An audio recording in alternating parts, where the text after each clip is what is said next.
Rainbow Magic, the Jewel Fairies, Emily the Emerald Fairy.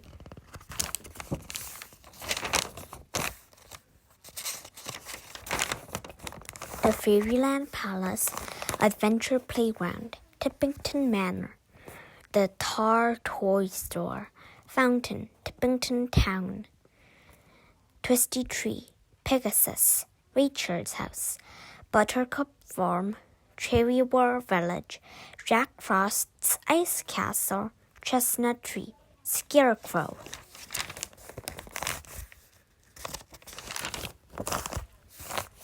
Toy Trouble. Wow! Christy Tate gasped, her eyes wide with amazement. This is the biggest toy store I've ever seen. Her best friend Rachel Walker laughed. I know, she agreed. Isn't it great? Kirsty nodded. Wherever she turned, there was something wonderful to see. In one corner of the store was a huge display of darts in every shape and size, along with an amazing number of dollhouses. A special roped-off area was filled with remote-control cars, buses, trucks, and airplanes. Nearby stood rows of bikes, skateboards, and scooters. Shelves were piled high with every board game Kirsty could think of, plus stacks of cool computer games, colorful kites hung from the ceiling, along with the big balloons and spinning mobiles. Kirsty had never seen anything like it, and this was only the first floor. Look over there, Kirsty, Rachel said, pointing at the darts. Kirsty saw a sign that read, Meet Fairy Florence and her friends. She stared at the darts displayed around the sign.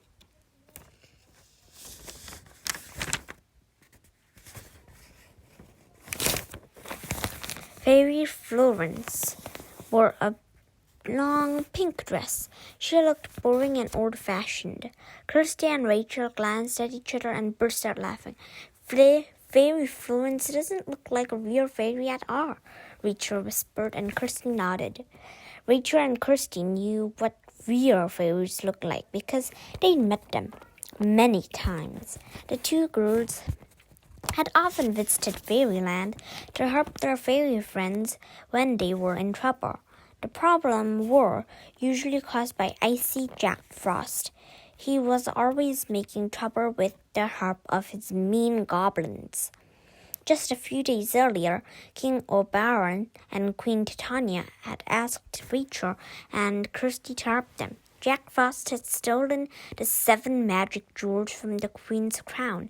The jewels were very important because they controlled a lot of the magic in Fairyland. Jack Frost had wanted the magic for himself, but after the heat and light of the jewels began to melt the ice castle, he had angrily thrown the gems far into the human world. Now it was up to the girls to return the jewels to Fairyland before the fairies' magic ran out for good. I hope we can find the rest of the magic jewels before I go home, Kirsty said to Rachel, looking worried. After all, I'm only staying with you until the end of the school break. Well, we found India's Moonstone and Scarlet's Garnet, Rachel reminded her. We just have to keep our eyes open for the others. Yes, we have to watch out for goblins and magic jewels, Kirsty said. The girls knew Jack Frost had sent his goblins to find and guard the gems so that the fairies wouldn't get them back. Here you are, girls, said Rachel's dad as he joined them. Do you two want to look around the toy store on your own? We can meet up in a while. Dad can't wait to check out the train section, Rachel told Kirsty with a grin.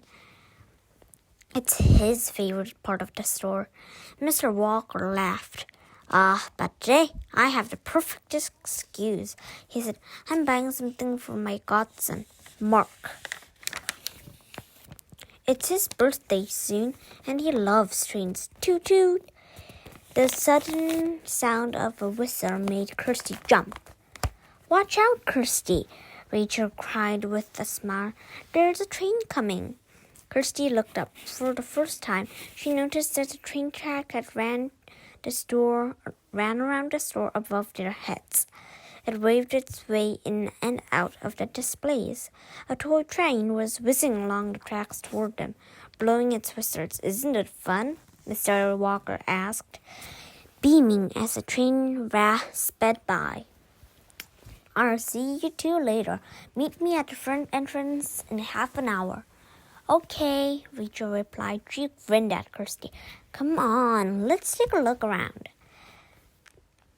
The girls wandered past the doors and over to a roped-off area where customers were playing with remote-control cars. Aren't they fast? Kirsty remarked, staring at a bright red car that was zooming back and forth across the floor. I think we should buy this red one, the woman next to Kirsty said.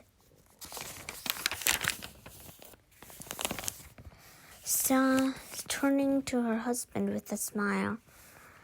Stuart will love it. Her husband, who held the controls in his hands, pushed a button. The car skidded to a stop, then flipped over and landed on its rear before zooming off again. That's cool, Kirsty gasped, very impressed. Isn't it? The woman agreed, giving the two girls a friendly smile. Our little boy Stuart will really enjoy playing with it. She glanced at her husband, who was now making the car whiz around in circles. If he gets a chance, that is. Rachel and Kirsty laughed. They were just about to walk away when suddenly Kirsty caught sight of something out of the corner of her eye, something silvery and glittering. Kirsty spun around. There was a tall mirror on the wall near her, and the surface of the glass was moving. It rippled and shimmered just like a pool of water. Oh! Kirsty gasped. Rachel, look! Rachel stared at the shimmering surface of the mirror, and her eyes widened. Is it magic? She whispered as the girls watched in amazement. A reflection appeared in the glass. Rachel and Kirsty could see a smart boy about 7 years old playing with the same shiny red car from the store. The boy pushed a button on the remote control, smiling as he watched the toy. The little red car came whizzing straight towards the girls. Rachel and Kirsty turned around quickly, ready to jump out of the way of the speeding car. But to their amazement, there was nothing there. The boy and his toy car had disappeared. Mirror magic. Both Kirsty and Rachel blinked hard and looked around the store. There were little boys nearby, but they didn't see the boy they had been watching in the mirror. How could he have disappeared so quickly? What just happened? Rachel asked.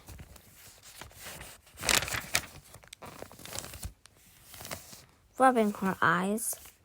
Were we seeing things? Kirsty turned back to the mirror again. The magical shimmer was gone now. The glass looked completely flat and normal again. In the mirror, Kirsty saw the reflection of the man and the woman who had been looking at the red car. Now they were paying for the toy at this counter behind her.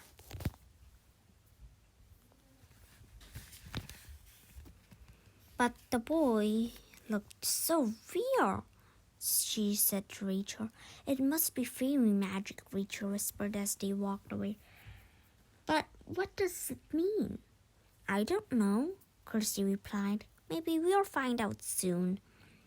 The girls walked into another part of the store that was full of practical jokes and little toys. There were shelves full of rubber spiders, plastic soldiers, dinosaurs, farm animals, pencils, erasers, paints, and beads.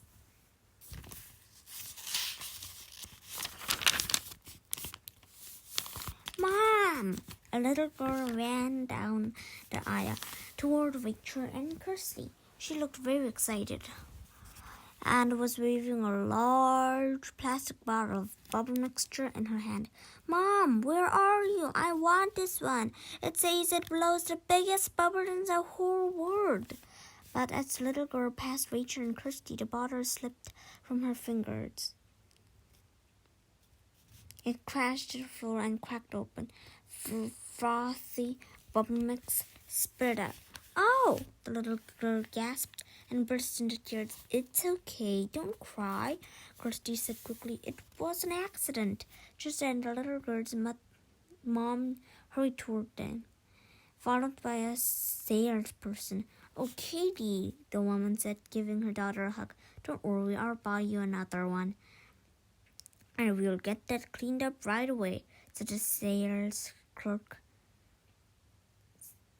kindly. Thank you so much, Katie's mom said gratefully. Smiling now, the little girl and her mom walked off to find another bottle of bubbles, while the salesperson went to get a mop.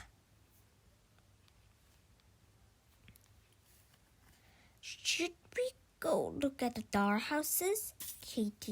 Kirsty suggested. But Rachel was staring at the floor in amazement.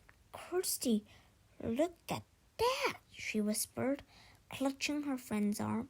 Kirsty looked down. The pool of bubble mixture was shimmering and rippling on the floor, just like the mirror. Slowly, the girls saw a picture form in the liquid. It was Katie.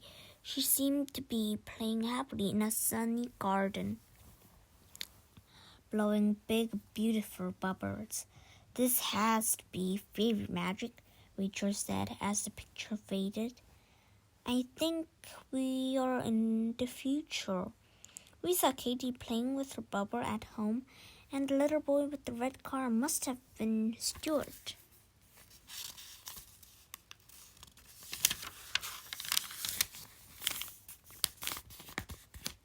Kirsty looked thoughtful. Do you think the magic emerald could be nearby?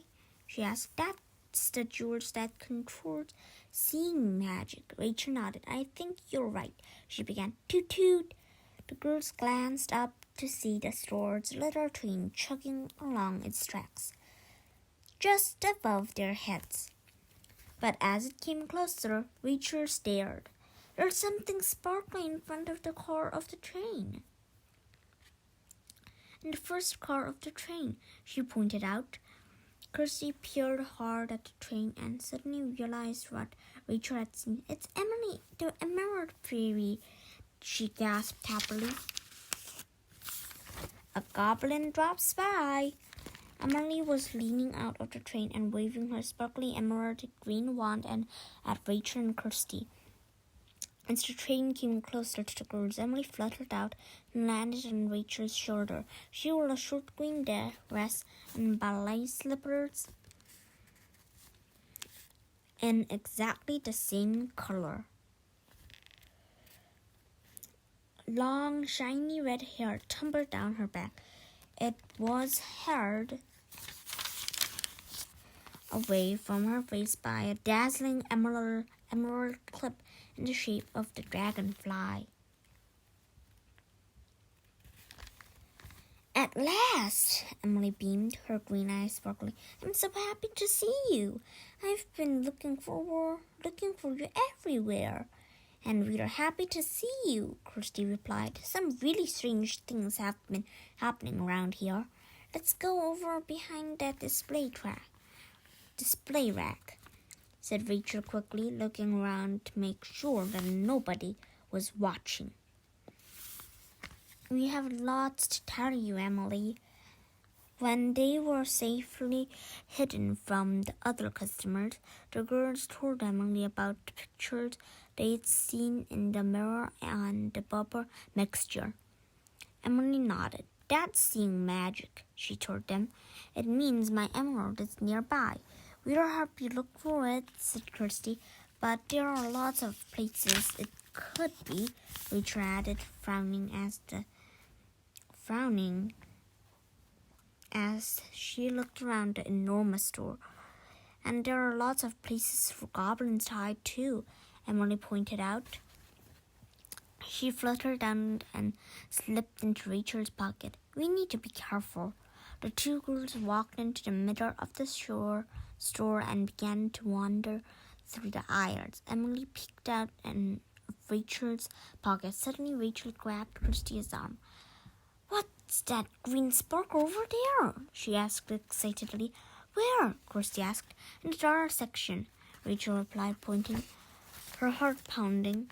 She led the way across the room to the glimmer of green she had seen. "I know it's around here somewhere." "What's that, it?" Kirsty asked, pointing at one of the dolls. It was wearing a necklace of shiny green beads that glittered in the light. Rachel looked at the dolls more closely, and her face fell.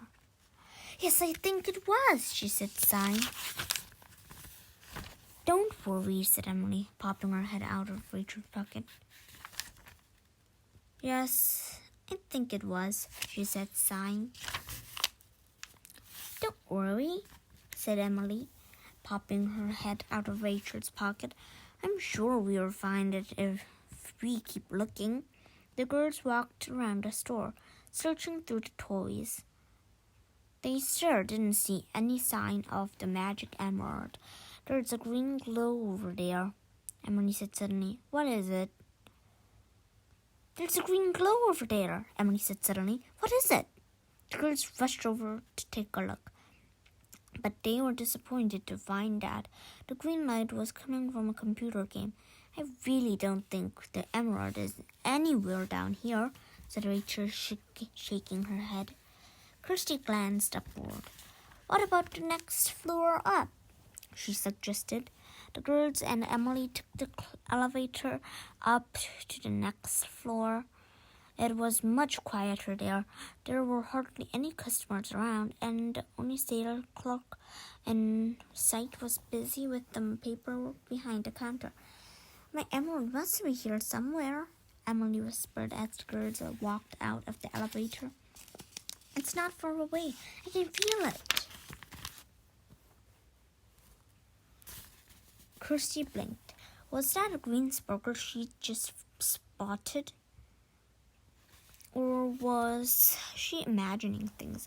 No, there it was again. "I see something," she said excitedly. "Over here, in the stuffed animal section." The girls and Emily hurried over to take a closer look. There were hundreds of stuffed animals. Rachel and Kirsty gazed around at the cuddly cats, dogs, cows, penguins, zebras, and other creatures. There were even a big golden lion with a shaggy bronze mane. "Look," Kirsty said, pointing at a furry black cat. It sat at the very top of the pile of stuffed animals, and it had long, silky fur, but Rachel saw that it also had an almond-shaped green eye that glittered in the light. "Could one of the cat's eyes be your emerald?"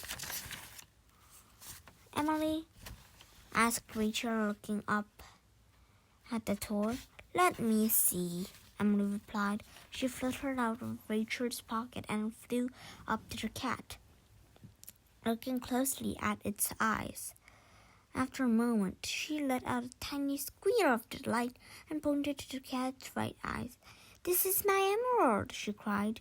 Kirsty and Rachel beamed at each other. "Kirsty, could you get the cat down, please?" Emily called. "It's too heavy for me to pick up." Christy nodded and stretched up towards the cat. If she stood on tiptoe, she thought she would just be able to reach it. Vroom! Christy glanced up when she heard the growl of an engine overhead. As she did, she saw that Rachel and Emily were also trying to figure out where the noise was coming from. Suddenly, the girls spotted a large silver toy plane flying straight towards them. The pilot wore flying goggles, gloves, and a long white scarf, but Kirsty saw that his skin was green. One of Jack Frost's goblins was flying the plane. Kirsty turned back to the magic emerald, determined to grab it before the goblin arrived. But just as she stretched out her hand for the toy cat, the plane swooped towards her. As it zoomed past, the goblin reached out with a gloved hand and snatched the cat right out of Kirsty's fingers. Goblin getaway. Ha ha ha! The goblin cackled gleefully. The magic emerald is mine. Come back! Emily shouted as Kirsty and Rachel glanced at each other in dismay. Give me my emerald! The goblin stuck his tongue out at her. You can't catch me, he sneered, and bent over the controls. The plane began to turn. He's getting away, Rachel gasped. Bravely, Emily flew up to the plane and tried to pull the toy cat away from the goblin. He quickly let go of the plane controls and gave her a shove. The plane dipped and swerved, but the goblin soon regained control. Poor Emily tumbled through the air, her wings flapping wildly as she tried to recover her balance.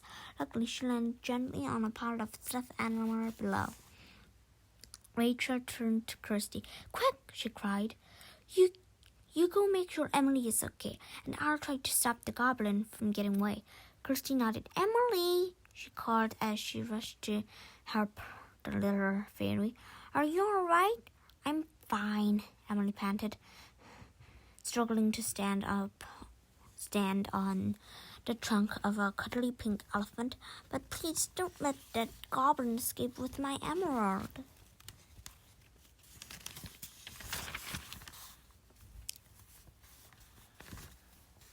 Rachel looked around desperately for a way to stop the goblin in his tracks.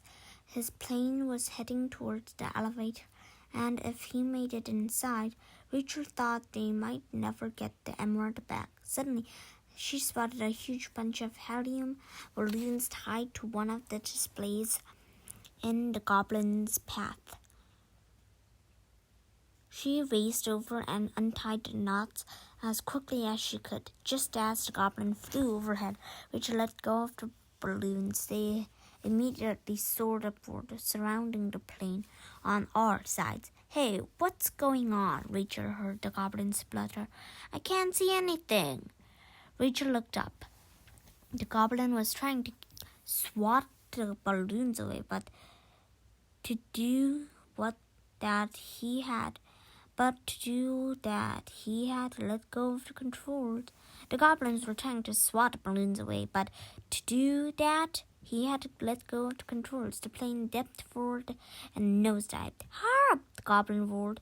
He dropped the stuffed cat and covered his eyes with both hands. I'm going to crash!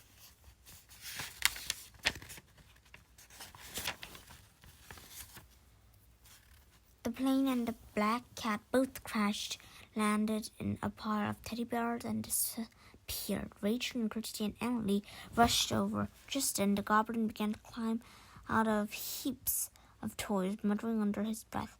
He dropped the emerald. Emily whispered to the girls. Let's find it and get out of here. Kirsty and Rachel began searching through the pile of stuffed animals. The goblin glared at them and dived back into a heap of toys himself. He threw stuffed animals here and there as he burrowed out of sight. We have to find the emerald before he does, Kirsty said. Too late, the goblin declared as he cried out from the bottom of the pile of toys. "You won't catch me now, and you won't get this back either." Then he waved the stuffed cat with the emerald eye at the girls, stuck out his tongue, and ran away. "Catch that goblin! Catch him!" Emily cried. "He still has my emerald." Rachel and Kirsty ran after the goblin, with Emily flying alongside them. Luckily, there weren't any other customers around to see the chase, but the goblin was very tricky.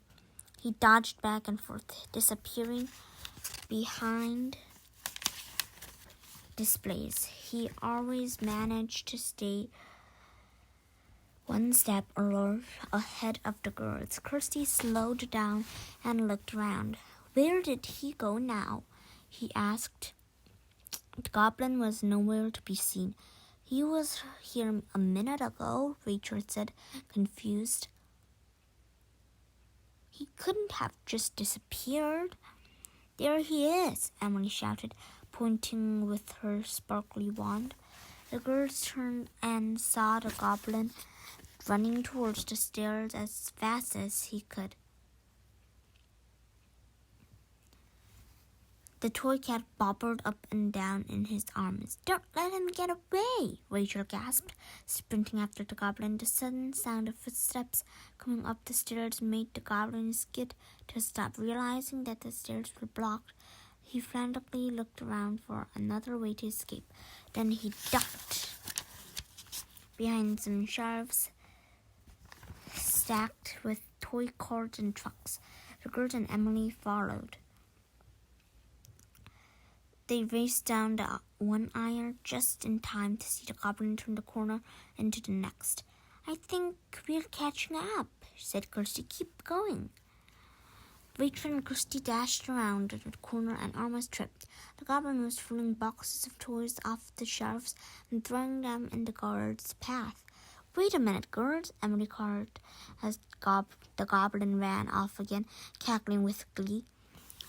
With an expert wave of her wand, Emily scattered fairy dust over the boxes. Immediately, they floated up into the air and neatly stacked themselves back on the shelves. "Why don't we split up?" Rachel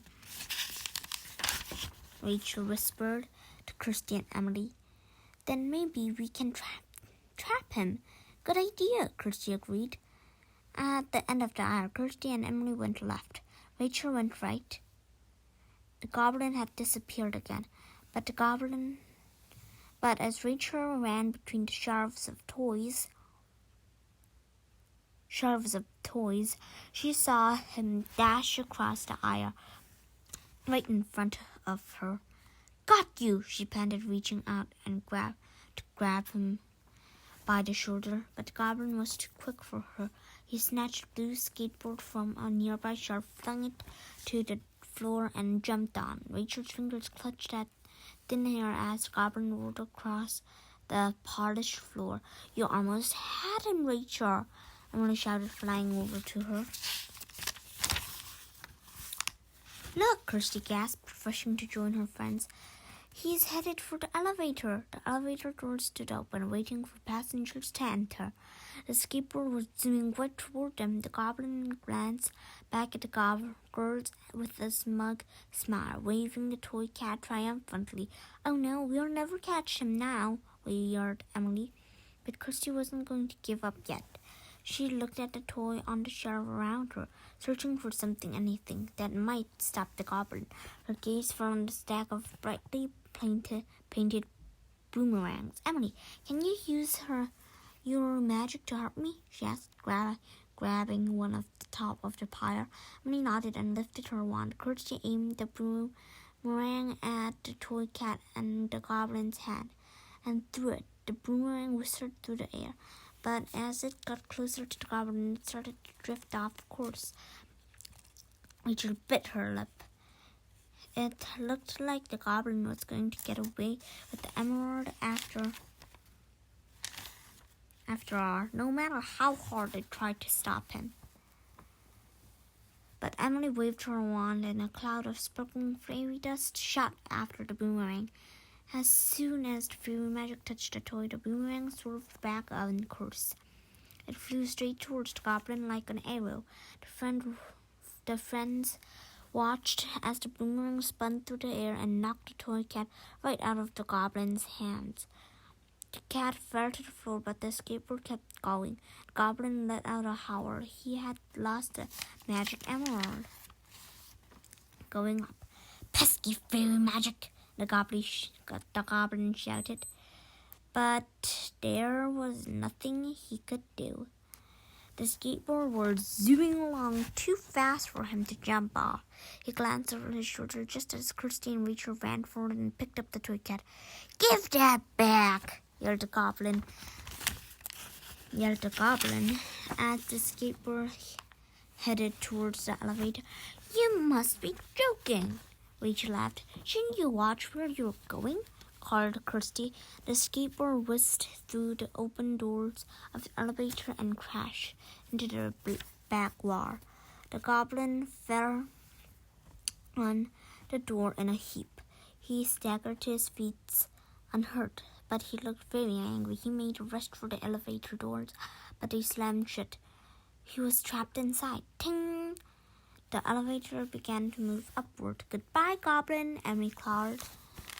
Kirsty and Rachel laughed, and they could hear a muffled roar of rage from inside the elevator.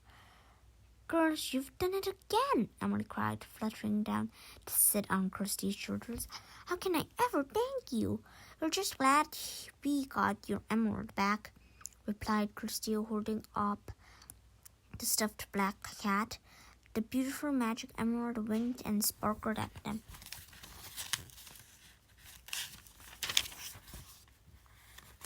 "Sorry, kitty," Emily said, smiling at the toy cat. "But I need my emerald more than you do." She raised her wand and a shower of green sparkles floated down over the black cat. The magic emerald fell gently into Kirsty's hand.